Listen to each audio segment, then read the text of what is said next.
Hello, welcome to another one of our videos, and I haven't done one of these type of videos for quite some time. So today I'm going to be going into a topic that has sort of come up quite a lot, and it's a bit hard to explain with a regular video, so I thought I'll use one of these PowerPoint sort of presentation videos to help explain some of my reasons behind why I think this way about this particular thing, which is backwards walking. Alright, so very popular trend, grown in popularity probably because of the internet, but even many therapists prescribing it as a way to strengthen their knees. I can see how it appeals to so many people with knee pain because there's no equipment required, there's minimal skill required, it can be done anywhere. The big question is how effective is it, and when it comes to strengthening in the knees, and does it also create problems as a result of that, which is something that is often ignored. So let's have a dig deeper into it. So while there's some benefits to using it, there's several problems that I believe that are often overlooked and will be better resolved with other exercise. So there's always the risk and reward, although I don't think there's a huge risk. I think it's more the reward is really overstated. And the impact it has on changing the underlying cause of the problem really does nothing at all. If anything, it ignores it, which is one reason why I don't suggest relying on this as a strategy to try and improve the strength of your knee. So what is it exactly? Well, this picture sort of sums it up, and it's pretty straightforward to get in the idea in your mind. But basically, because you're reversing everything, your body's quite upright and you're actually leaning backwards as opposed to a slight leaning forwards to create forward propulsion. So now what it does different from in normal walking is how the muscles of the feet, the knee and the hip interact with each other, because everything's in reverse. And this is also where it can actually it does actually feel like you're helping your knee at the time, and you possibly are, but as I'll explain to you in a minute, it really is ignoring the problem that you really need to address. So firstly, when you walk normally and your leg swings through the air and then your heel lands on the ground, as you can see in this picture here. So you need a heel strike when you're walking, right? Now after that heel strike, your straight knee bends slightly as you roll from your heel to your toes. As this occurs, your opposite leg rolls through from your toes and up into the air. This normal heel to toe reaction repeats and normal walking occurs. So everyone knows what normal walking is. All right.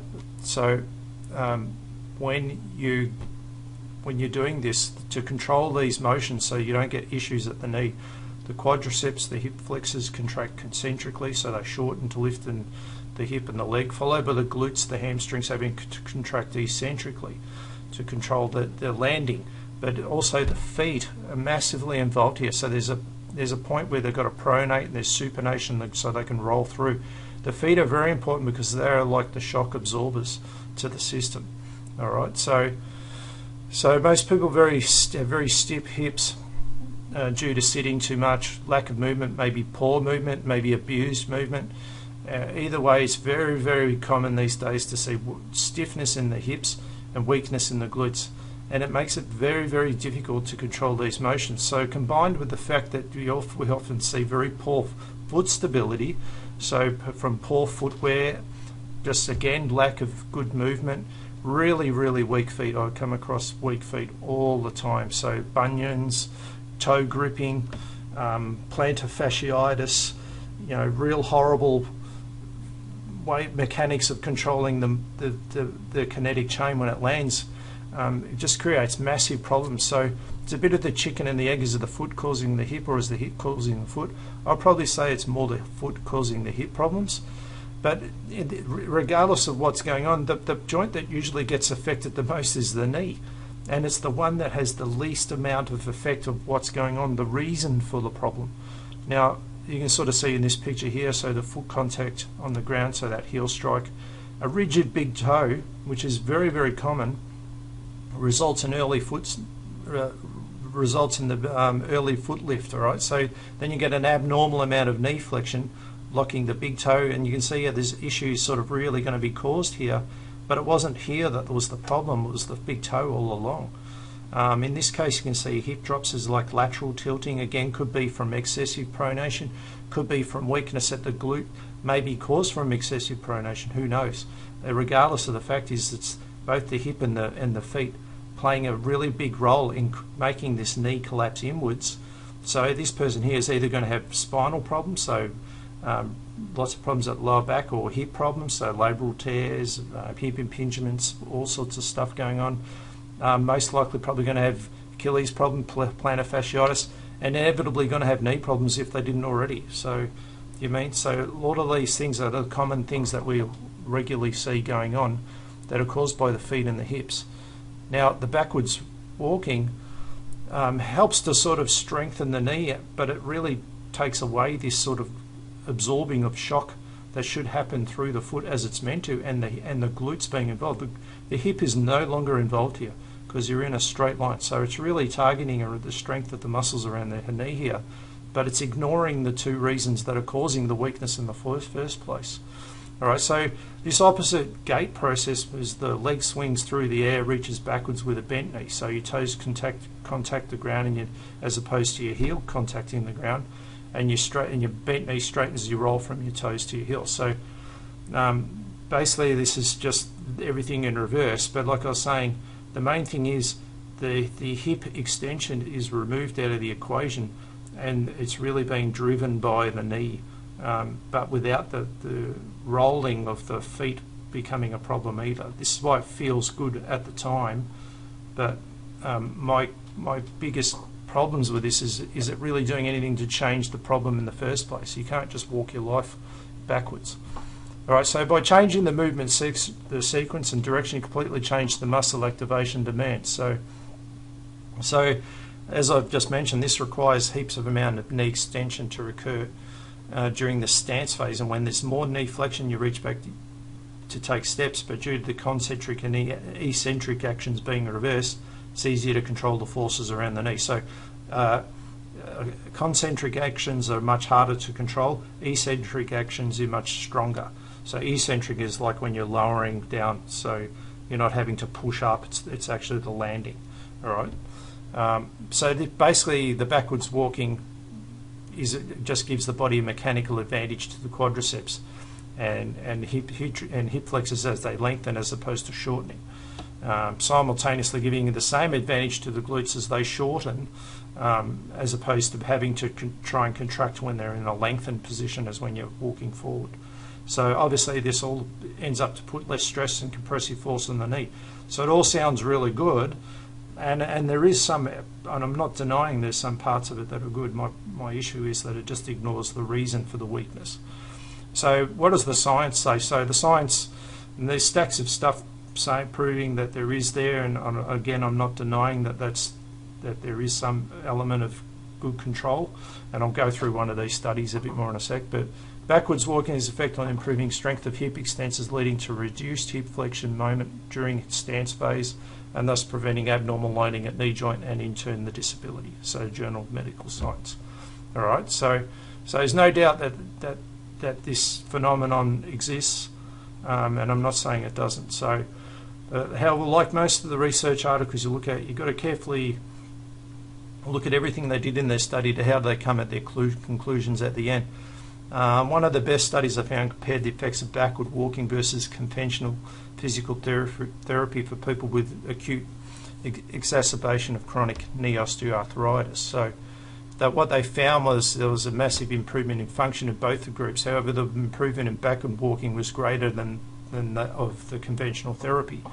So some of their findings suggested the advantages of backwards walking include improvement of muscle activation, reductor in adducted moment at the knee stance during a gait, the stance phase of gait, augmented stretch of hamstring muscle groups during the stride, and all of these things may have helped in reducing instability of the knee and aided improvement of function.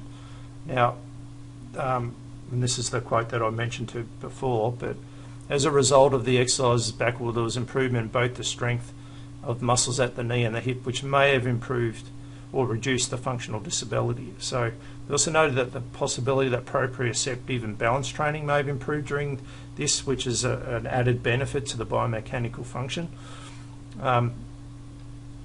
So it all looks great. So what's the problem? So like I say, it's great to sort of say, well, just get everyone with knee pain to start walking backwards and their problems should just go away. There's a few problems that I have. Problem is the study, they noted that medications of patients, the activities of daily living, the recreational activities they did were not taken into account. The compliance of the patients with the home exercise program was also not monitored, which also could significantly alter the results of the study. So this means that people could be doing absolutely nothing all day, or going out and running, or doing all sorts of things, doing none of their exercises, or doing just a handful, and then comparing it to the effect of the backward walking group. It sort of makes no sense that it's not like there's no way that they could be certain that all the other factors that contribute to it are being addressed. And just to say that backward walking is better than physical therapy is not really true at all. Secondly, and my biggest concern, and I've said this several times already, is what were the exercises used in the conventional program. If they focus solely on just trying to prove the knee and using isolated exercises like a leg extension to try and build the quadriceps, or a leg press, or a calf raise, they're not going to get very far, because they're never going to really make any difference to the function, which I explained to you before about why the knee is there in the first place. And it's the complex interaction between the feet and the hip in a standing position, not in this isolated strengthening of the quadriceps or just one muscle. To think that that stuff is going to make any difference is not. All right, so what it's failing to address is, like I've said before, the interaction where it's going to force the knee into valgus, so where I'll show you in a picture in a second, or when it's twisting, which is you see ACL tears. The joint is more or less a hinge, so it can't twist and rotate. So it has the ability to control twisting and rotation, so that's what you have all the anterior and posterior and medial ligaments for. So they do control it and provide some of it, but they really don't want to do it. They're really trying to avoid it, and that those rotational actions should come from the hip and the ankle, because those joints are designed to do that. All right, so this is an example of like horrible position of the hip caving in, or the foot collapsing, or both of them, putting a knee in a horrible position when it lands to end up with an ACL tear. So that'd be a valgus collapse. Varus is sort of something you also might see. Again, you might see internal rotation. This is what you should be aspiring to, but again, it's controlled by the feet and the hip. And again, you can see landing phases here where pronating excessively, making the knee collapse inward, and it's inevitable knee pain will result, or even hip pain as well. So backward walking does not address any of these problems. If anything, it just continues to ignore it. So I've said many times, this is how the feet, how they work through their way through the kinetic chain, because they're the first things that hit the ground. So they're meant to be like a shock absorber, a bit like your suspension in your car. If they're not providing the shock absorption, then the body has no choice but to compensate at other joints to try and control it. And that's where you might see stiff hips end up as a result, or stiff ankles, when they should be mobile hips and mobile ankles, so that they can provide the actions that they need to do. So to fully guarantee that your knee is strong enough to resist these rotational forces, and to be able to provide the full extension in your hip, to provide the stability in the feet, you need to have exercises that address that. And there's multiple times on my videos that I've done this, and these are some of the ones that you can see here. And there's no like one set of exercise that does it for everyone. There's just a series of things that you have to run through to find which one works for you. But basically the limitations of backward walking does not require any of these to be addressed. It just sort of says, don't worry about it, it'll all be good. And you can see here, this is where I have bands and that to help the feet. And until you do that, you're not really going to get as far as you really wanted to. All right, so out of all of that, this, I wouldn't say to throw it in the bin, never to use again. I do find it can be useful, especially for people who've lost significant mobility and have a reduced range of motion. I have a limited sort of set of exercises I can do, especially standing ones, it might be a useful transition to get into those things. So I might be using some of the backward walking to help them, but really making them clear this is not going to do all that much for you. It's just something that I might use to get to the ones that will make a big difference. So most of you should be based around improving your hip mobility, knee mobility, your hamstrings flexibility, but you know, and then that might allow us to get to the more strengthening things that make a bigger difference, but they have less risk associated with them. So always remember the tightness is a protective mechanism, so the body is trying to protect the knee from more harm. So if I can find less aggressive ways of doing that, and backward walking might be one of them, I can do so. So it might help me to increase the knee extension that they may have lost, you know, which is very common with someone with real quite stiffness. Their knees are almost permanently bent all the time. This is a gentle way that I can start to get it back. It's not aggressive by any means, but because of that, it's not like fully strengthening it either. So, you know, we've been over several times the mechanics of it, and you can test it for yourself, and you'll see it's a lot easier to straighten your knee. It's not aggressive in any form. So, we're trying to strengthen the knees. It's very difficult at times. So, especially when there's been considerable weakness. So again, it might be one way that I can transition to the much bigger things like squats and lunges that, you know, place a huge amount of stress and need a lot more skill involved as well. And obviously because of that, become a little bit more problematic. So having some of these backward walking things early on in the early stages can be useful to get into those exercises. All right, so one of the other things is the balance and proprioception, which is what they mentioned in that study earlier. So one of the added benefits they found it might have helped people having a bit more improvement in balance, especially older adults. So prevention of falls, because they have this sort of weird sense of where you are that sort of feels like you're going to fall over. So you end up improving your neuromuscular system to try and to prevent you from falling. So you build this proprioceptive system to be a little bit more effective, which is a good thing. So, and I'm not denying that's the case, because it definitely is a bit weird when you're doing it. All right. So this can be a really handy thing that you could use for a different reason for an older adult who may be struggling with some of the other exercises that you want to do. And it's actually, you would almost classify it as a form of agility training for them. So, so the increased challenge brings with it some other health benefits that maybe you weren't looking for, but they can be very useful for other things. So in terms of that type of stuff, again, I would probably still prefer to have the more forward walking things like the line drill, agility, proper agility training, stability on the stance leg with the toe touch drill, or eye shut standing. You know, these type of exercises are still way more effective than backward walking, and they would be the ones that maybe I'll be trying to progress to. I might use backward walking to get to these ones. All right, so so out of all that, what would you do if you have knee pain? Well, like I said a few times, I don't have enough time in this video to go through all of that.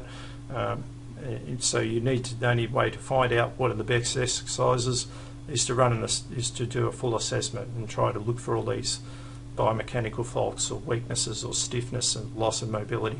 Try and look for them, and then find what's the best exercise for you to try and address them. And there'll be a lot of them, and you won't be able to do them all at once. You'll have to do them in stages. So anything that does that, it will give you a really good chance of getting on top of all the faults that you have going on, and then you just need a bit of time and consistency to make sure it works.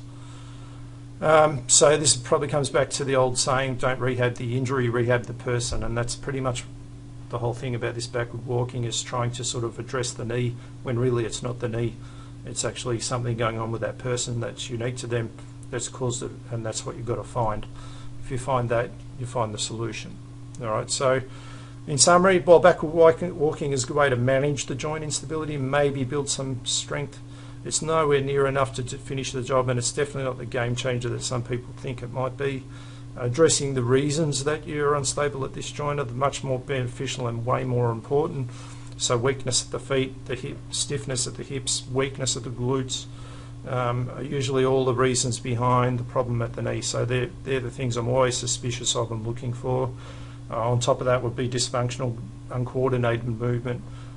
So there may be nothing wrong joint or muscle-wise, it's just the way you're using them, that is. Lack of movement is another reason, so not moving enough. So you're just always you're very weak and very stiff from lack of movement. So they're things that I'm always looking for.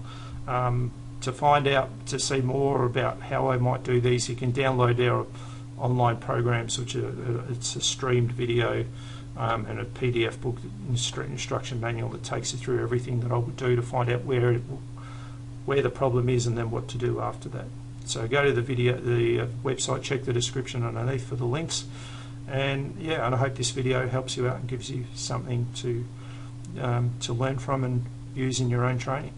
All right, see you on our next video.